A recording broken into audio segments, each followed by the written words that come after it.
नमस्कार दोस्तों, मैं राहुल श्रीवास्तव। आज का जो मेरा टॉपिक है कि अपने जीवन का कुछ समय योग और स्वाध्याय में व्यय करिए। दोस्तों, हो सकता है कि ज़िंदगी में आपके पास बहुत ही ज़्यादा सुख संपत्ति हो, आप बहुत ही ज़्यादा धनवान हो और ज़िंदगी में आप बेहद सफल व्यक्ति हों, लेकिन इसके बाद भी अपने जीवन का अमूल्य समय में से कुछ समय योग, ध्यान और स्वाध्याय को भी देना बहुत ही जरूरी है।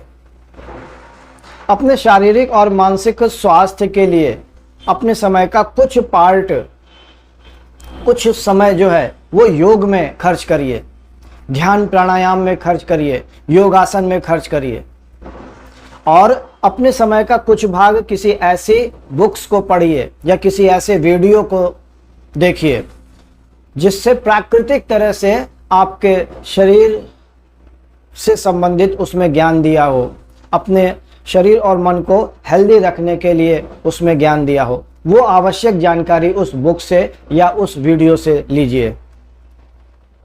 दोस्तों, शारीरिक स्वास्थ्य के लिए योगासन बहुत अच्छे होते हैं। योगासनों से शारीरिक दृढ़ता प्राप्त होती है, सूक्ष्म व्यायाम से शारीरिक दृढ़ता प्राप्त होती है। योगासन और योग व्यायाम से ब्लड सर्कुलेशन अच्छा रहता है। पीछे मैंने कुछ वीडियो में योगासनों के बारे में चर्चा की हुई है। तो शारीरिक दृढ़ता और ब्लड सर्कुलेशन अच्छा होना बहुत जरूरी है।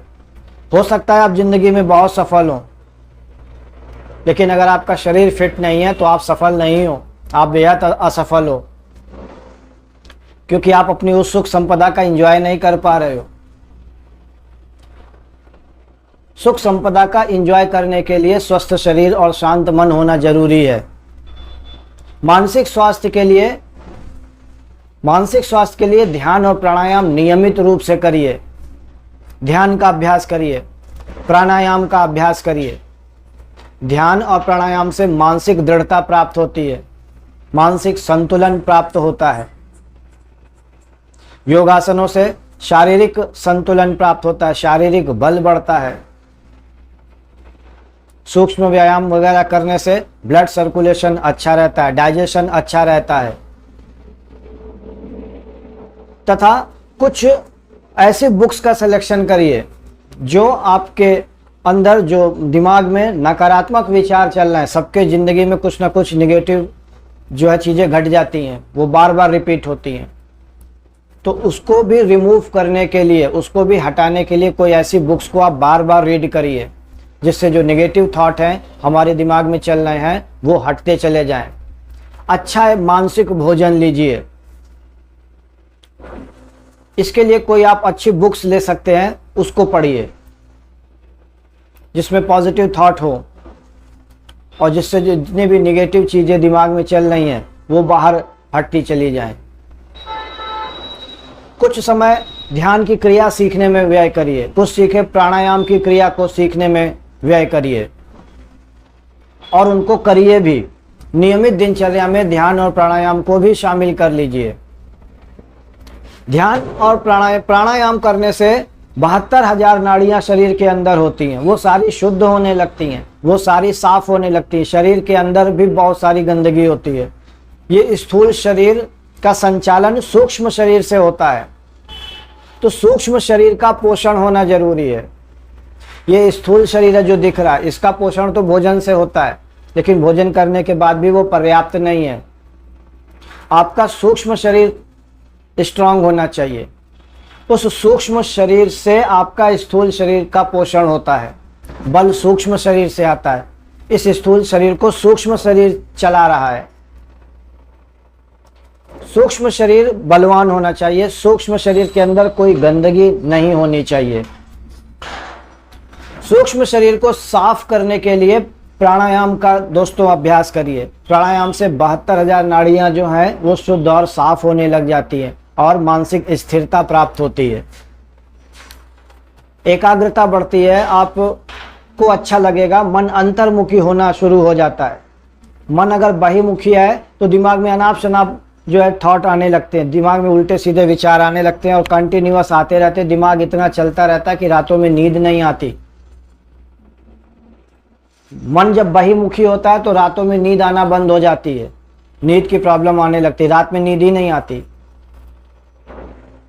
और जब उसको आप ध्यान प्राणायाम का अभ्यास करेंगे तो यही मन जो बहिमुखी है वो अंतर्मुखी होने लग जाएगा और जीवन में आनंद घटित होने लगेगा। सुख संपदा के साथ जिंदगी में आनंद भी होना चाहिए। अपने समय का कुछ भाग जो है वो खाली व्यर्थ व्यतीत करिए। अपनी दिनचर्या का कुछ समय जो है वो ऐसे खाली जाने दीजिए, उसमें भी जिंदगी में आनंद आता है, रिलैक्स आता है।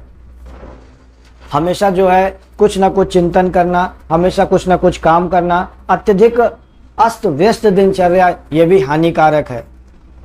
जिंदगी में बहुत ज़्यादा जो है व्यस्त है अगर आप, तो वो भी ठीक नहीं है। अपनी दिनचर्या को दोस्तों संतुलित बनाइए। जीवन में बैलेंस होना चाहिए हर चीज़ का, ना ही कोई चीज़ बहुत ज़्यादा हो और ना ही कोई चीज़ बहुत ही कम हो। चीज़ें बैलेंस होनी चाहिए और खाली समय भी होना चाहिए। बहुत ही ज़्यादा अस्त व्यस्त दिनचर्या वो ठीक नहीं है। एक बैलेंस लाइफ होनी चाहिए। योग प्राणायाम के लिए प्रॉपर समय होना चाहिए, कुछ फिजिकल एक्टिविटी भी होना चाहिए, कुछ योगासनों का भी अभ्यास करना चाहिए और अपनी लाइफ का, अपनी ज़िंदगी का, अपनी दिनचर्या में कुछ समय हेल्थ रिलेटेड जानकारी के लिए भी देना चाहिए। आपको जानकारी होनी चाहिए कि आपकी हेल्थ और शारीरिक और मानसिक स्वास्थ्य जो है किस तरह से अच्छा हो। इसकी जानकारी के लिए भी दोस्तों आपको कुछ समय अपना पर डे देना पड़ेगा। मेरे हिसाब से वो जानकारी दुनिया की सबसे अमूल्य जानकारी है। दुनिया की सबसे अमूल्य जानकारी है।